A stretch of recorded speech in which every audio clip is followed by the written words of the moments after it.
A chorus of protesters without a permit ticketed again at the Capitol. And the threat of arrest did not seem to deter singers as protest numbers grew.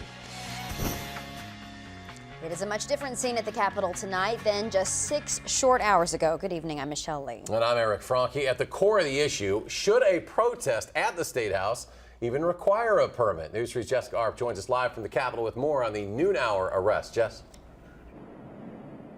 Well, a quiet Capitol, obviously, right now. You would never know that things had taken place as they did earlier, but rather than deter some of the protests, the arrests being made by the Capitol Police seem to have increased the number of singers and spectators.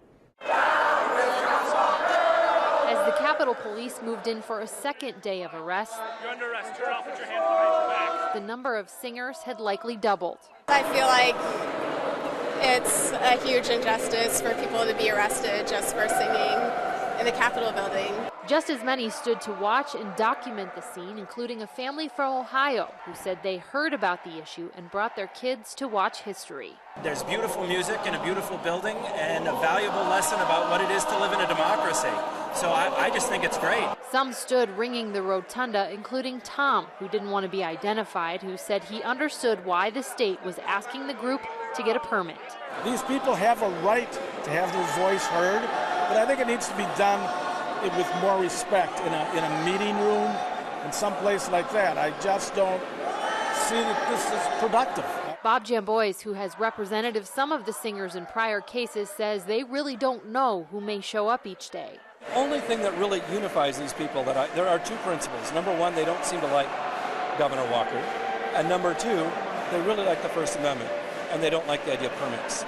They don't think that the First Amendment requires them to get a permit. They think the First Amendment is their permit. Others watching today say the arrests are only driving more to join in. They had 35, 40 people singing peacefully, quietly, and they come in and use their thug tactics, and we end up with 500 people here. They'll keep arresting people today. There'll be 1,000 tomorrow. I don't know when they're going to get it. Are these a deterrent at all to you? Like I said, they might take away my condo and Mercedes, but otherwise, no.